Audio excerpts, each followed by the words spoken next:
Assalamualaikum warahmatullahi wabarakatuh. Ketemu lagi dengan saya Beni Fitriadi di channel Beni Fitriadi. Semoga teman-teman semua sehat selalu di masa pandemi ini dan jangan lupa prokes ya untuk teman-teman semua. Oke, video kali ini saya akan menjelaskan tentang right issue Bank BRI. Nah, apakah menguntungkan atau tidak untuk investor? Nah, tapi untuk menjelaskannya menguntungkan atau tidak, saya akan perlihatkan data yang sudah diterbitkan oleh KSEI tentang perihal right issue-nya Bank BRI.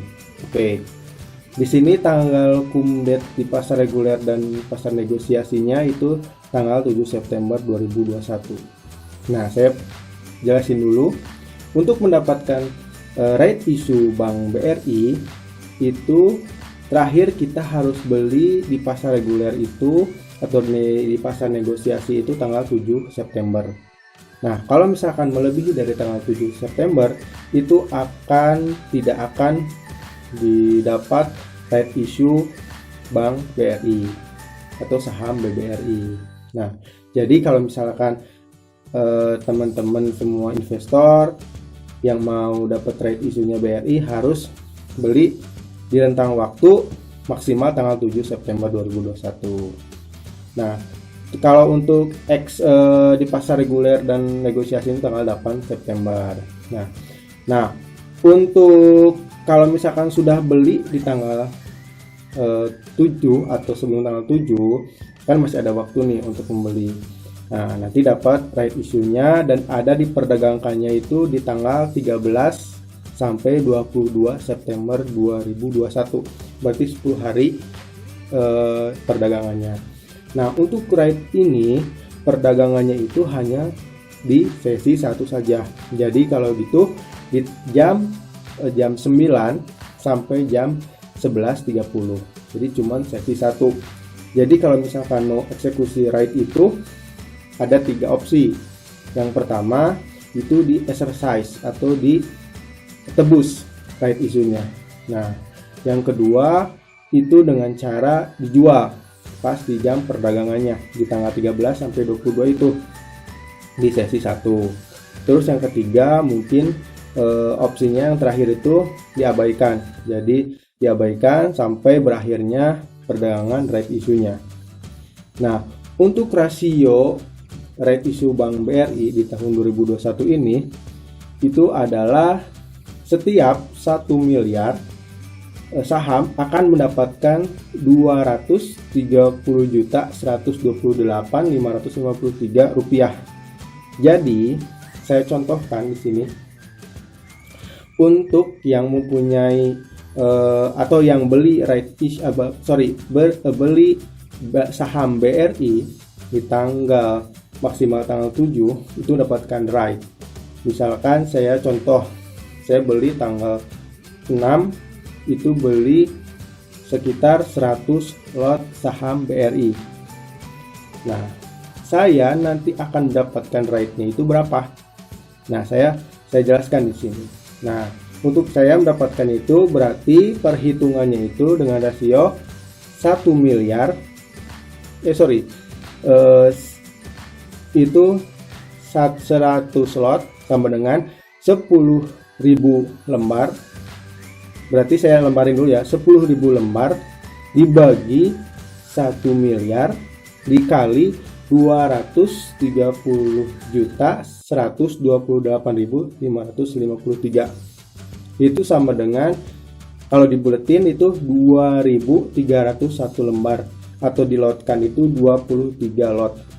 Berarti nanti saya akan mendapatkan right issue Bank BRI itu sekitar 23 lot.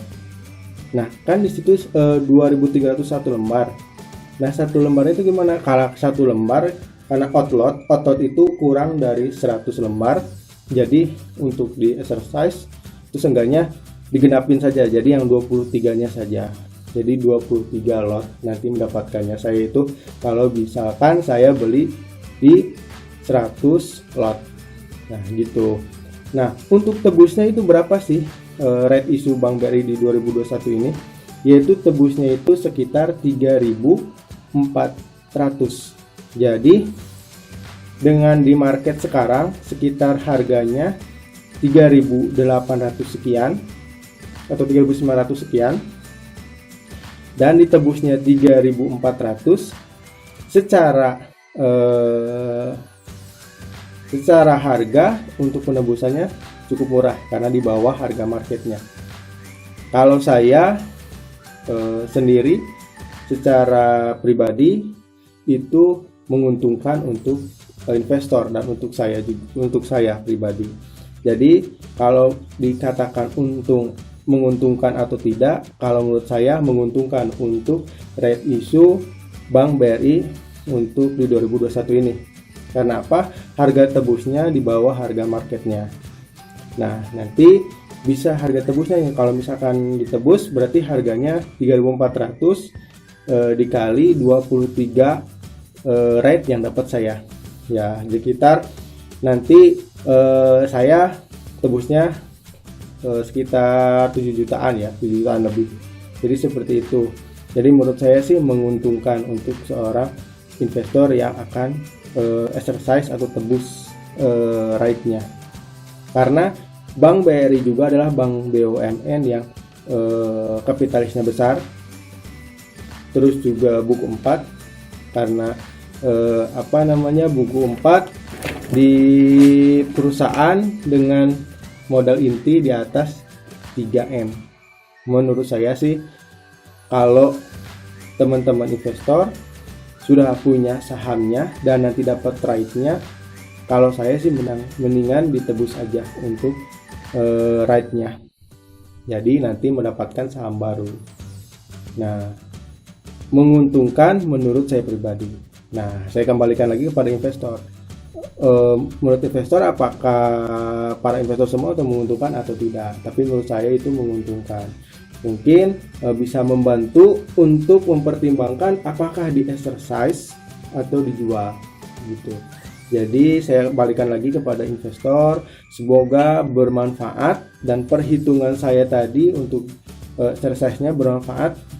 Jadi bisa menambah ilmu kepada teman-teman investor semua, investor pemula, sahabat cuan semua. Sekian untuk video kali ini. Kalau misalkan ada yang mau ditanyakan, silahkan chat di kolom komentar. Serta jangan lupa di subscribe untuk lebih saya bersemangat untuk membuat video-video yang lainnya.